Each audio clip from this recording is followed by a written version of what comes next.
네, 안녕하세요. 미국 주식 멘탈 케어하기 멘탈이전부다의 철이형입니다. 네, 오늘 중국과 미국의 생산자 물가 지수가 공개가 됐죠.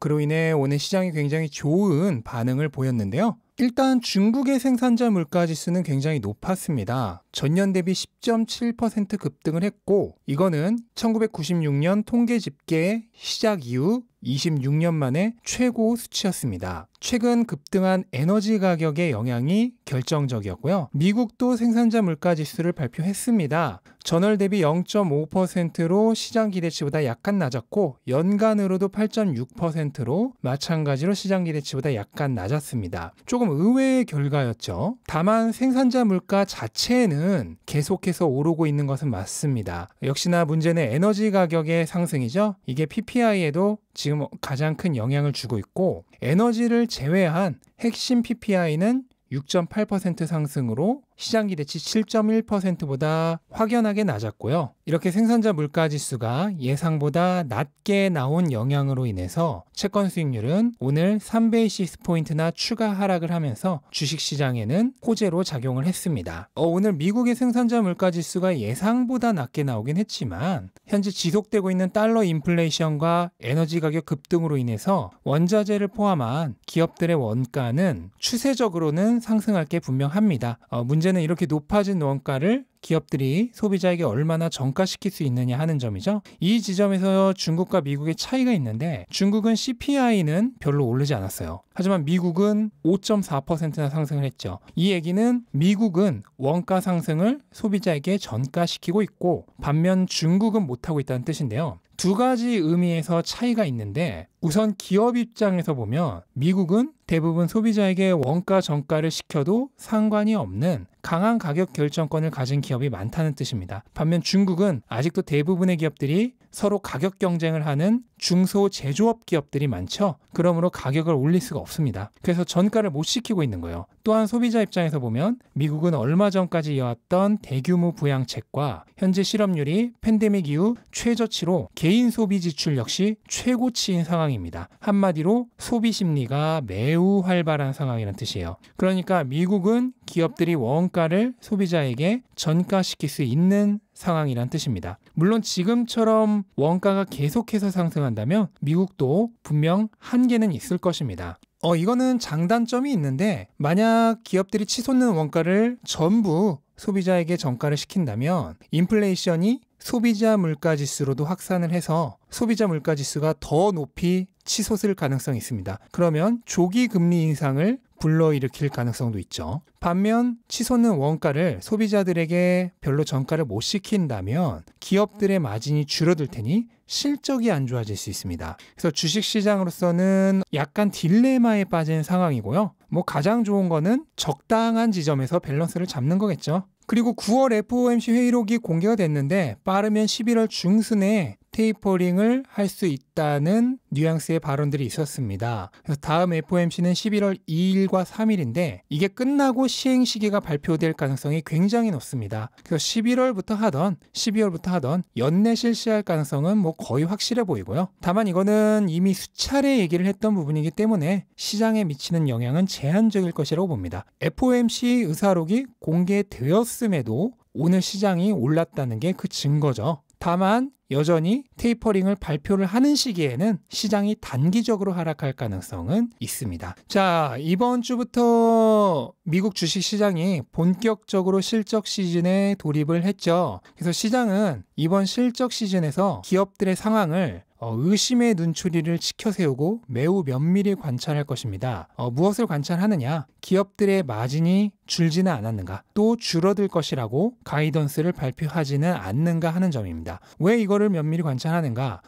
앞에서도 실컷 얘기했던 부분인데요. 기업들이 치솟는 생산자 물가를 소비자들에게 잘 전가시킬 수 있는지를 체크할 것이란 뜻입니다. 그래서 이번 실적 시즌은 연말을 향해서 미국 증시가 순조롭게 항해가 가능할지를 결정하는 매우 중대한 실적 시즌이 될 것입니다. 만약 이번 실적 시즌에서 기업들이 수익성을 증명하지 못한다면 이번 겨울은 테이퍼링까지 겹치면서 매우 추운 겨울이 될 가능성이 있습니다. 그러니까 지금 시장이 염려하고 있는 스태그플레이션의 가능성이 아니라 경기 호황의 가능성을 보여줘야 하는 아주 중요한 시험입니다. 그래서 1분기, 2분기 실적 발표가 학생으로 치면 모의고사였다면 이번 3분기 실적 발표는 수능 시험만큼이나 중요한 실적 시즌이라고 볼 수 있겠습니다.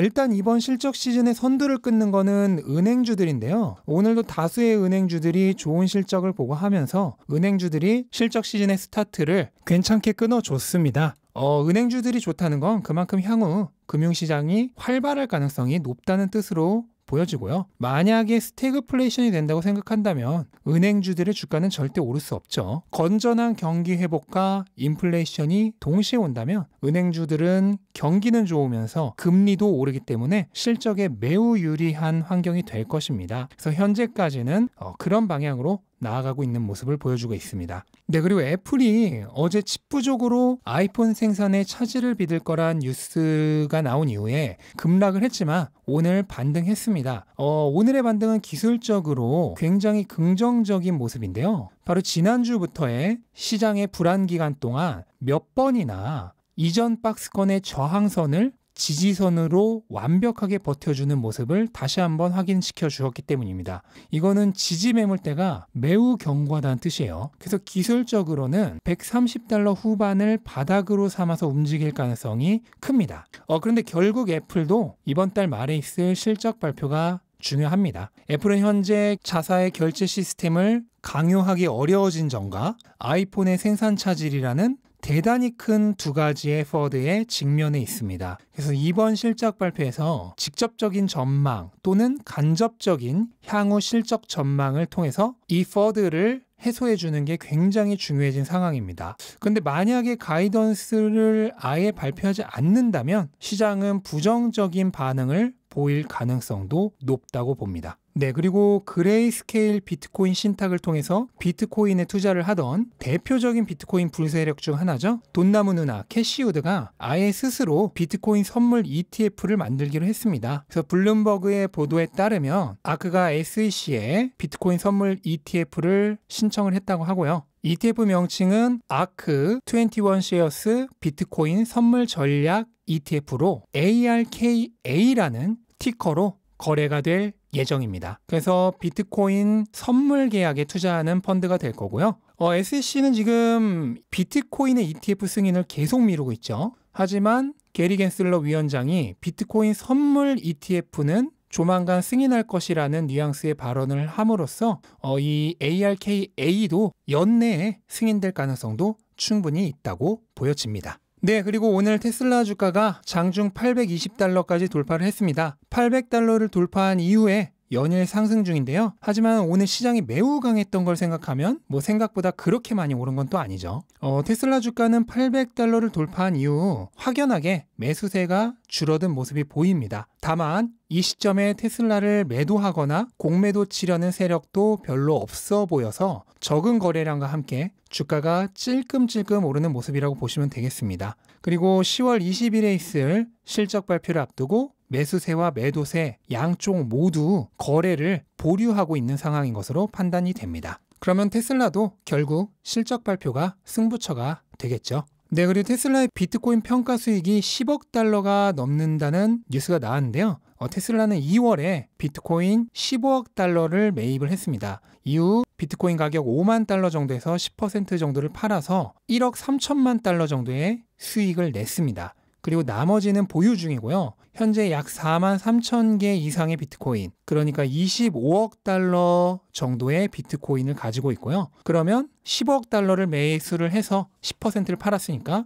$13억 5천만 대비 $11억 5천만 정도의 수익이 나고 있는 것입니다. 참고로 2분기 테슬라 순이익이 $11억 4천만 였으니까 한 분기 순이익 전체와 같은 수준의 이익을 내고 있는 상황입니다. 다만 미국의 회계법상 무형자산은 팔지 않으면 수익으로 기록이 되지 않습니다. 그러니까 평가이익은 이익으로 잡히지 않아요. 또한 지난 1분기처럼 일부를 팔아서 실제로 수익을 냈다고 하더라도 그때와 마찬가지로 일회성 이익으로 치부를 당해서 투자자들은 기업의 진정한 이익으로 평가해 주지는 않을 것입니다. 투자자 입장에서 중요한 거는 기업이 꾸준하게 수익을 만들어내는 능력이지 어떤 자산을 팔아서 일회성 이익을 내는 건 절대 아니에요. 하지만 그렇다고 해서 테슬라의 실제 현금성 자산이 증가하고 있다는 사실도 결코 과소평가해서는 안 됩니다. 기가상하이를 짓는데 20억 달러 정도가 투자되었습니다.